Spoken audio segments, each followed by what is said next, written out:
Hey guys, welcome back to some more Fire Emblem Heroes content. I was away this last weekend, so I couldn't really do the whole live reaction and then uploading the reaction to YouTube, but I was still able to stream something as the trailer came out, so I think I'll cut in some of those clips right now, and then after that we'll do a little bit of a deeper dive on this Fallen Heroes banner, and then we'll take a look at the new refines, since I'm so late that we actually have those now. Alright, we're doing it. I'm the only one that has sound, unfortunately. I'll pretend like I'm hearing it. So this is Lilith. Foolish humans. This is Did weird. you really think you could beat me? Because, Fine. this is not canon. So every year we get a Fallen Hero banner where it's like, it's the characters from the series where like they get corrupted or something, or they get like possessed. Okay. And so they do like those versions of the characters.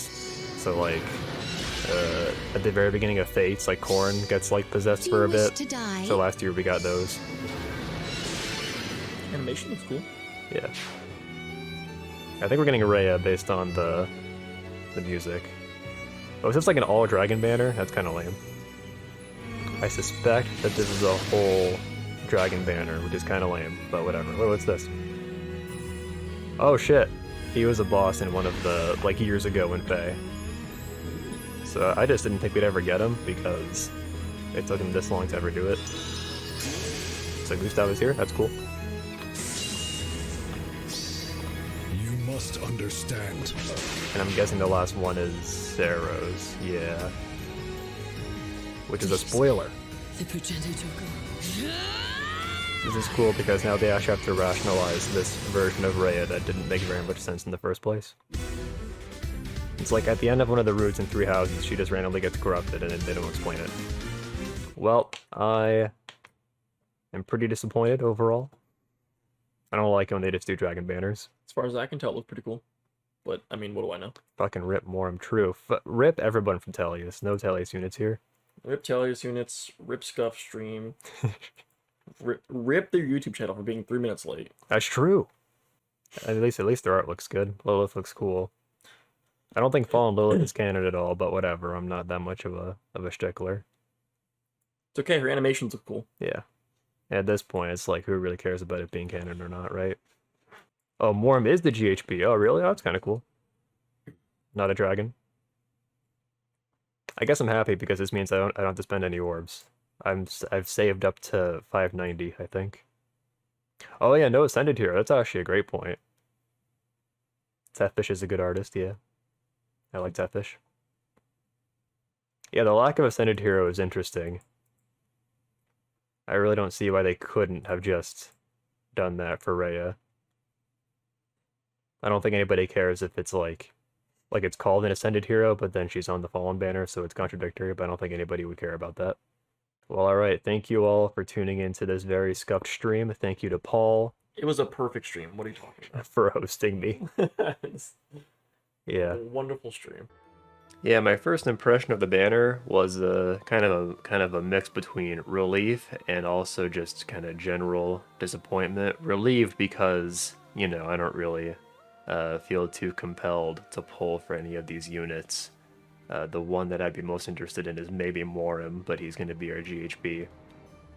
And yeah, generally disappointed because I don't know what it is with all dragon banners, but something about them just makes me very cynical. I don't know. Just because dragons are typically pretty strong units, so when they're just like, alright, we'll do a whole banner full of dragons, I'm like, alright, well, if you say so. But hey, this banner actually isn't all dragons, so there's one exception, and we'll get to him later. But first, we have Lilith. So this version of Lilith, I think in the live reaction I was saying it's not canon, but it actually is canon. Canon shows what I know. This is apparently from the Hidden Truths DLC for Fates, and I don't know, everything I hear about the Hidden Fates DLC makes me think it's more interesting than the actual base campaigns in that game. I kind of, like, I've really wanted to try it for a long time, but I've been stuck in this genealogy playthrough for like 10 months, so... but yeah, anyway. Let me know what you think about the Hidden Truth DLC, actually. I'd be interested in hearing that. Lilith is here. She looks pretty cool. Her perf, yeah, so it's kind of like her base version where she gets to warp. This time she can warp within 2 spaces of her support partner, and she also grants no follow-up as like a status condition, so that's not like a passive based on positioning. You can just grant that at the start of the turn, and then you have it for the rest of the turn. Pretty good. Also, her skills are just a really stacked skill set. Attack speed, catch 4, dive bomb, and speed smoke. So really good skill fodder. The smoke 4 skills are really interesting because for each one, they seemingly have a different added effect on it.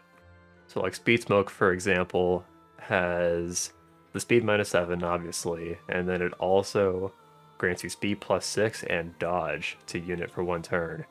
And we've seen the inherent restrictions on that, and now we know that pretty much all units get speed smoke 4. It's just staves that don't get it. So basically any unit besides staves gets access to dodge now, which is just pretty cool. You figure that includes mages and flyers and staves. Not staves. What did I mean to say? Cavalry and armors. It's just pretty cool. I can't think of anyone in particular that I don't want to give it to right now, so I'm probably going to hold off on polling for speed smoke fodder, but who knows, maybe I'll look through my barracks and want to give it to somebody. But yeah, Lilith looks pretty cool. Also, I like her attack animation. It's like a reference to a non-ghost. That was loud, sorry. Ninian. Ninian looks good too. She's obviously going to be a dancer. She has less than 30 attack, which is kind of funny. I want to say the last time we got a unit with less than 30 attack, it might have been Raphael on the 2020 Bride's banner, right? It's been a while. Enveloping Breath, grants res +3. Actually, I haven't even read this yet. If Sing or Dance is used, inflicts attack res -7 and guard on foes in cardinal directions of the unit. Right, so I think it's... Yeah, that's all foes. Okay, pretty good. It's kind of like a Triandra's effect. Grant speed, res +6 during combat, and that's basically it. So as a combat unit, she's not going to be that good, but then her dance grants another action and grants attack +6, and special cooldown charge +1 per attack during combat to that ally for 1 turn. So I'm kind of interested in seeing how that works because the way it's worded implies that it's like a new status condition. It's like you use dance once, and then they gain this status where they get special cooldown charge +1 per attack. At this point, there are so many different ways to get that effect. You know, there's like the heavy blade skills, there's like Lucina and Thor. So I don't know how useful it will be. I guess it'll be useful in the context of like summoner duels or something. But yeah, I really don't. I can't gauge how useful that would be. But yeah, it's still pretty cool. It's a unique effect for a dancer, and we might be getting a new status condition in that case. I feel like if it is a new status condition, then they should just like clarify that here. Maybe they don't. Maybe they're afraid of having it spill over to 2 pages of skills, right? Like it happened with Delphia. So maybe that's why. But yeah, otherwise her skill set's pretty good. Odd Pulse Tie. I think even Pulse Tie is generally considered better, but maybe it doesn't make a huge difference. Another source of B Dual Infantry 4 is cool, and Crossbow Attack is also cool. I actually like utilizing Crossbow Attack because I use New Year's Reagan quite a bit, and it's just kind of neat to be able to utilize Crossbow Attack. Gustav is here, finally. Also kind of randomly. So yeah, I was thinking they would just never add him. I don't know if other people have this kind of mentality, or they used to have this mentality, but like, the way I used to see it was, I appreciated how there were some units that were seemingly off limits to be in the pool, right? Like for a long time we didn't get Hell, and we never got Gustav. And I kind of liked it that way, because that told me that these units are sacred, right? They're not... They made these units specifically for the story, and that's it. They're not gonna sell them in any way. It made me feel like, okay, they actually do care about the story. It's not just something they update once a month and then just leave it alone. It's kind of a dumb way of looking at it, and I'm kind of over it now ever since we got Hell. But anyway, we did finally get Gustav, so much for that. Speaking of skill descriptions being too long, they finally shortened the Kanto skills, so now AD near trace just takes up 2 lines, which is nice. Headsman Glitner. So our special trigger, inflicts attack speed, defense -5 on foe during combat. Grant special equivalent charge +1 to unit, so she's a special fighter. And also, if foe can counter, or if foe initiates combat, unit makes guaranteed follow-up attack. He has special fighter, he has an auto double, he's pretty strong. He also, with his special trigger effect, he's kind of a gale forcing unit, which is kind of neat. But he's pretty straightforward. I'm sure he'll be pretty good. We actually do have the stats for all the units now. They're all pretty predictable, I guess, so I don't really feel the need to put them on screen or anything. Attack Smoke 4 is interesting. So now, for Attack Smoke 4, we have grants defense res +6 to unit for 1 turn, and unit gains foe cannot make a follow-up attack for 1 turn. So once again, this sounds like a new status condition, but it doesn't really say so explicitly. I really hope they make it a new status condition, because otherwise you're just going to have to like remember that he has that effect, I guess. It's kind of weird. But Attack Smoke 4 seems very good.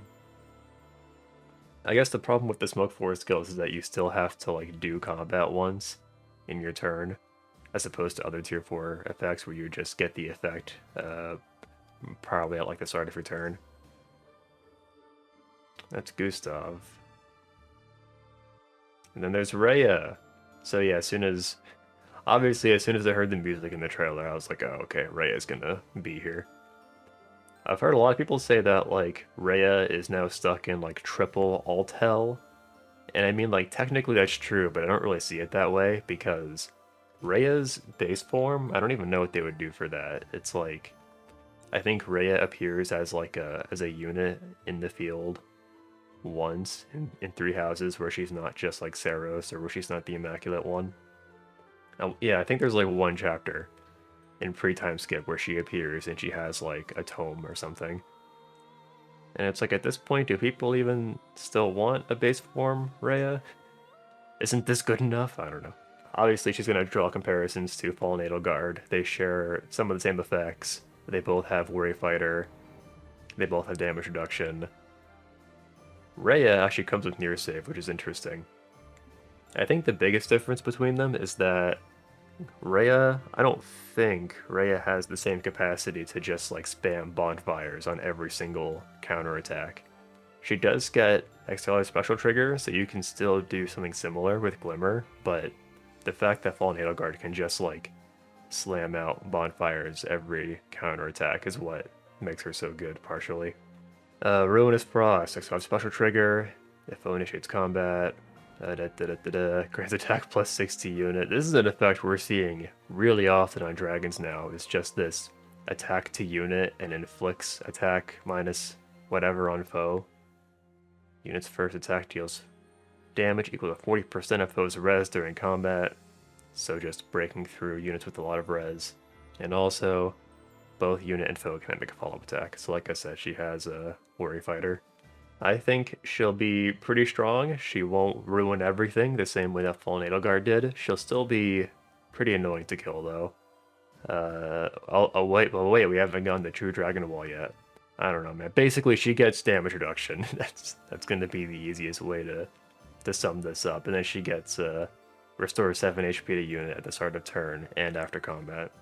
She'll be pretty annoying to kill. That's going to be the summation from me. And then, like I said, our reaction is so late that we can actually look at some of the other stuff going on. We can take a look at Muarim real quick.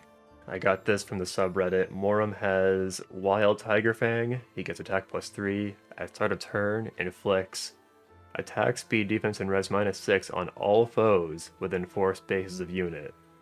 So that's really good already. It's not even like the Menace effect where it's only the closest foes, it's just everybody. At start of combat, if foe's HP is greater than 75, grants attack speed +6 to unit, and neutralizes bonuses on foe. So pretty good. And then he's going to be an infantry beast, I want to say? I actually forget what color he is. He's probably either green or red.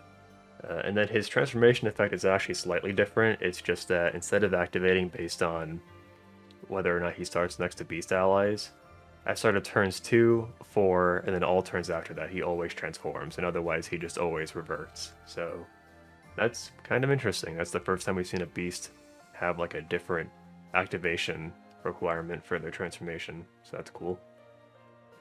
And then he also gets 5 damage after each combat, so kind of like Fury. I think the idea is that it's referencing his transformation in Radiant Dawn, where he gets like almost feral, right? Because Tormod is like he's transforming over and over again, and soon he won't be able to transform back at all. So he's blue. Okay, I was wrong. So yeah, there you go. He has big attack. He has 40 speed. What the heck? Why is he so strong? I missed that completely. Okay, he's actually pretty good in that case. And I don't think he needs speed dual infantry to score well. I'm pretty sure he has that BST already. And then we have the Refines. So I don't know if I'm going to go over all of them. There's just a couple that are especially interesting to me this time because several of these are actually units that I use pretty frequently. I guess the most noteworthy one is Kaden. So Kaden, he keeps his effect where he grants like passive buffs based on his visible buffs. He also gets like attack speed +5 during combat, which is whatever, not that important. More importantly though, is that his Refine effect, it gives him more attack and speed, but aside from that, he actually grants defense res +2 and guard to allies within 2 spaces. And I think, yeah, it was mistranslated in English for some reason, so our English skill description doesn't have that effect, but that is what he's doing. He's granting guard and he's granting defense res +2. Which is really good because I still use Kaden on all my Aether Raids offense teams. Not all of them, most of them in Astra Season. He's just good to combo with Ashera because Ashera grants that null panic effect. So yeah, now he grants more defense and res and he grants guard. The only thing is a lot of my Omni tanks in Aether Raids already have guard in some way. Like Vector has Special Fighter, and then my other units have like, you know, tier 3 stance skills, so I'll have to move my skills around somehow to optimize this. It was kind of funny because I finally gave Vector Special Fighter, but then now Kaden has guard and Thor is granting the, you know, like the heavy blade effect. So really, as long as he has those two next to him, he really has no reason to run Special Fighter. So maybe I'll go back to running Quick Riposte too. That's what I ran on him for like a year, until I finally gave him Special Fighter. If I give him Quick Riposte too, then I can give him like a stat boosting seal slot. And yeah, I always insist on running Vector with Quick Riposte, just because I don't like when he loses his double, thanks to like impact effects. Well, anyway, that's Kaden. Pretty good effect, honestly. Maybe the best we could have hoped for, just because when support units get refines that are not support oriented, that kinda sucks. So there's also Felicia. So Felicia, I've just been kind of hopeful that she would get a really good refine. I used my Forma Soul on her when she was in Holoforms, and I got her a build with like attack speed unity and a hardy fighter and a DR near save. I think the reason I gave her DR near save instead of like AD near save is because I thought the res she got, like I thought that worked with her weapon, but I don't think it actually does. I think her weapon just looks at visible res, which is unfortunate because her res is actually only 35. Like, she has good res, but it's not like 40, you know? But anyway, I was interested in Felicia's refine, and I think it turned out pretty good. So now she is inflicting a penalty on attack speed and defense, and that penalty is equal to 80% of the difference instead of 50, so it'll be just a little bit easier. As long as you have 10 more res, and I'm pretty sure that's it, you're good. You get the maximum penalty of -8. She's also granting herself like +8 to all stats, so basically her refine is just a bunch of stats, like a huge stat swing, and then she keeps her beast effective damage, which is nice, and she gets damage reduction, but only if she has more res. so reduces damage from foes' first attack during combat by 30%. Overall, it's probably pretty good. I'll have to wait and see how it works in, in practice. I was trying to pair her up with like Legendary Micaiah, and so Micaiah can do ranged tanking while Felicia does near safe tanking. Oh yeah, she also gets neutralizes. She gets neutralizes effects that guarantees foes follow-up attacks. But it's annoying because like her best B slot skills are Hardy Fighter and Savvy Fighter, and both of those skills give her that effect. So it's a little annoying. I guess I'll just keep running Hardy Fighter on her. I actually don't know. I might keep using Wings of Mercy because that's what I was using for a while. Is like I would throw Micaiah into the enemy team, and then when her HP gets low because of Fury, have Felicia warp in and take all of the near save, do all the near save tanking. But yeah, I was saying, seems pretty good. I'll have to wait and see how it works in practice. Should be interesting. Also, I just lost internet.